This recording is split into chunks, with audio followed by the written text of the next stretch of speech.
घर आप, आपके घर हमारी दक्षिणाली हम विदा। परिवर्तन अगर होना है, इतने सारे अस्पताल हैं, बुरा मत मानना मेरी बात, किसी को बुरी भी लगे, रिकॉर्ड भी हो रही है, लेकिन समझने वाली बात है कि वास्तव में अगर बीमारियां ठीक अस्पतालों से होती तो फिर 5-25 अस्पताल बंद हो जाने थे, क्योंकि वो तो ठीक कर रहे हैं ना, तो फिर अस्पताल बंद होना चाहिए ना, तो फिर नए अस्पताल क्यों खुल रहे हैं? ऐसे ही अगर वास्तव में अगर देखा जाए तो ये रासायनिक चीजें अगर हमारी चीजों को कंट्रोल कर रही होती, बीमारियों को कंट्रोल कर रही होती, तो नई नई दवाइयों की जरूरत नहीं, बीमारियां खत्म हो जाना थी पेड़ पौधों की, फसलों की। लेकिन ये एक चीज से दूसरी उत्पन्न हो रही है, दूसरी से तीसरी बीमारी हो रही है, और भी कई सारी चीजें हमारे साथ समय के साथ हुई है। लाल गेहूं आया, भारत की भूमि को बंजर करने के लिए उसमें गाजर घास का बीज भेजा गया, ताकि घास खत्म हो जाएगी, गाय खत्म हो जाएगी। जहां पहले घास हुआ करती थी, आज गाजर घास है, और गाजर घास से इस पूरे भारत के अंदर स्किन के कैंसर से मरने वालों का परसेंटेज आप देखिए, कभी ट्राई कीजिए, वो स्किन की बीमारियों को देखे चला गया। जिसको एक बार गाजर घास का स्किन की एलर्जी हो गई, वो ठीक ही नहीं होता। ये सब प्लानिंग के तहत हमारे साथ भेजा गया, ताकि हम आजाद तो हो गए लेकिन पूर्णतः आजाद नहीं हो पाए। ये भारत जो कभी कहते हैं कि सोना उगले उगले हीरे मोती, ये समृद्ध, ये विकसित भारत था, बाद में हम विकास की ओर अग्रसर भारत की ओर बढ़े हैं। हम तो पहले से विकसित थे, हमारी टेक्नोलॉजियां विकसित थी, लेकिन उसका उपयोग करके और हमको हमारे ऊपर ये सारी चीजें थोपी गई, और आज इसका परिणाम है कि महाराष्ट्र के अंदर सैकड़ों एकड़ भूमि बंजर हो गई। कई किसानों को उत्पादन अपेक्षाकृत नहीं मिलता है। समय के साथ हुआ, मेरे एक मित्र का सहयोग बना कि उसने पेस्टिसाइड की दुकान खुली, उसको स्किन का कुछ प्रॉब्लम हुआ, कैंसर डिटेक्ट हुआ, वो दुनिया से चला गया। भागवत करते करते मेरा जो मोह है वो इस तरह हो गया कि कुछ तो हम इसके लिए कर पाए। तो भारत के प्रसिद्ध पालेकर जी हैं, और भी जो लोग, बक्सर सुरदेव जी हैं, जो जैविक के ऊपर लोगों को संबोधन देते थे, मैं उनके पास साथ रह के, सानिध्य में रह के, समझ के, और हमने आगे बढ़ाया क्रम को। तो हम सीखते रहे कि लोगों को कैसे ट्रेनिंग दे। तो अब हमको कोई चीज सीख जाए, तो ब्राह्मण आदि मंत्र सीख गए तो तिलक करने का मौका कहाँ मिले। तो ऐसे ही हम जब सीख गए तो हमको लगा सिखाएं किसको, जिसकी कम जमीन है वो हमको मौका ही नहीं देते हैं, जिसकी ज्यादा जमीन है वो पटेल बा पलंग पर बैठे हैं, उनका बच्चा इंदौर में जॉब कर रहा है, और वो मजदूरों से चाहते हैं कि जैविक हो जाए। अब उनको डंडा घुमाना, बेसन, गोमूत्र, गोबर घोलना और उसको सड़ाना, उसे इतना कौन करे। तो हमारा जो अभियान है, धीरे धीरे धीरे ऐसा लगा कि हम आगे तो पाठ करते हैं, पीछे सपाट होता जा रहा है। हम समझाते भी हैं, समझते भी हैं, एक दिखा करते हैं, लेकिन व्यापक रूप से अगर करना है तो हम इस तरह से तो नहीं कर पाएंगे। ये एक मन में बड़ा क्षोभ था। कुछ और बुद्धिजीवी जो मेरे मार्गदर्शक हैं, उनके सानिध्य में रह के मैंने कहा कि ये जैविक भारत अभियान हमारा दम तोड़ता नजर आ रहा है, क्योंकि किसान को समझाते हैं, समझते भी हैं, लेकिन वही 1-2 बीघा उनके घर के करने की कर देते हैं, उस स्थिति में नहीं पहुंच पा रहे। क्या करना चाहिए? उन्होंने कहा कि आप किसानों की मनोवृत्ति के अनुसार काम करो, आप अपनी मनोवृत्ति से उनको चला के डंडा घुमाने पे मत ले जाओ, क्योंकि वो डंडा आप नहीं घुमाएंगे, ना उनके घर में गाय है, ना गोबर है, ना गोमूत्र है। अब आप उनकी स्थिति पे जा सकते हो तो आप काम कीजिए। और कई सारे रिसर्च साइंटिस्ट जो कि भारत के सिरमौर हैं, वो सबका मार्गदर्शन मिला, नैनो टेक्नोलॉजी के ऊपर बात हुई, और बायो, क्योंकि उनका कहना है कि किसानों के पास डब्बा संस्कृति है, उनको डब्बा कोई सा भी दे दो वो खुश हो जाएंगे, उनको कुछ और करने की बात करो। आप ठेले की बात करोगे, वो 50 किलो ठेला आपके पास जैविक में कुछ हो तो बात करो, बदले में वो ले लेंगे। अगर उनको उत्पादन आया, रिजल्ट आ गया, तो कुछ परसेंटेज बदलाव आ पाएगा, पर आपका ये अभियान थकेगा नहीं, रुकेगा नहीं, क्योंकि आप कंपैरिजन में खड़े हो जाएंगे। बदले में कुछ दे रहे हैं, पर बदले में आप डंडा और ड्रम दे दोगे, कभी भी आप कुछ आगे बढ़ने के लिए आपको शायद पीढ़ियां लग जाए। और ये बात क्लिक हुई। उसके बाद हमने करीबन 3 साल तक रिसर्च किया।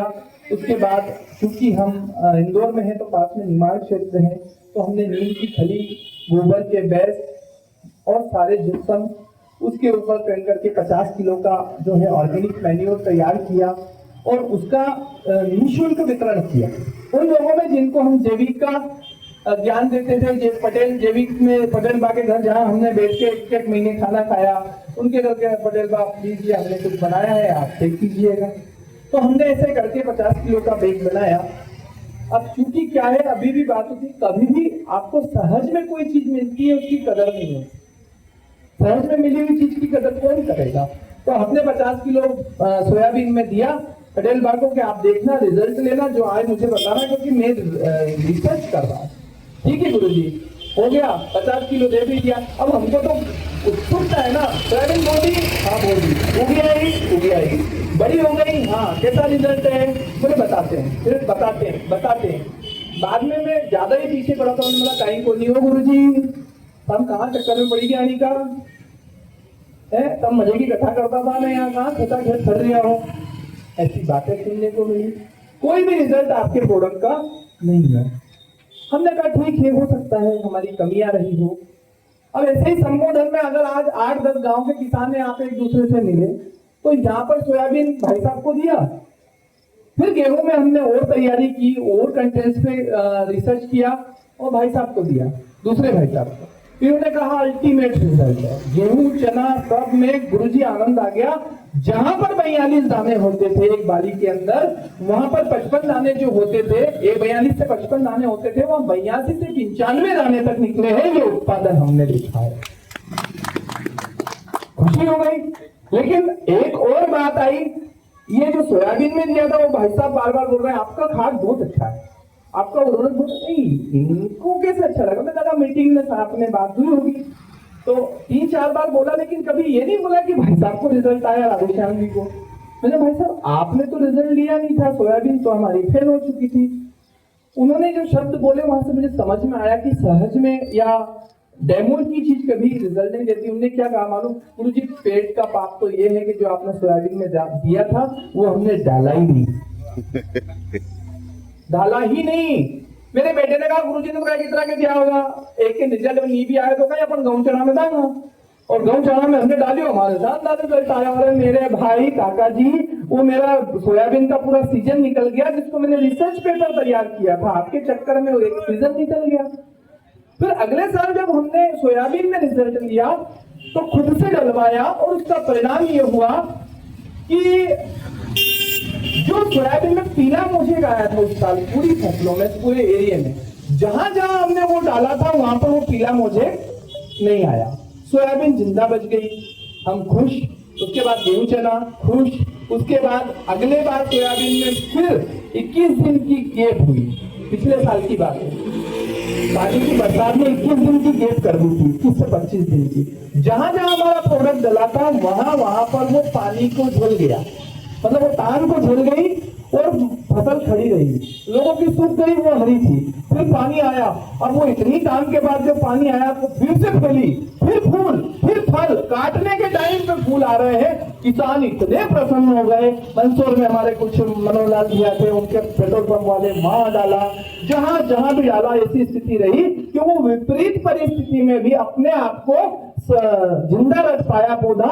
ये हमारे इस प्रोडक्ट का फायदा हमने देखा, तो हम आगे बढ़े। अब चूंकि अपन एमपी के हैं तो अपन ये चाहते थे कि भी सबसे पहले लाभ ही एमपी को मिले।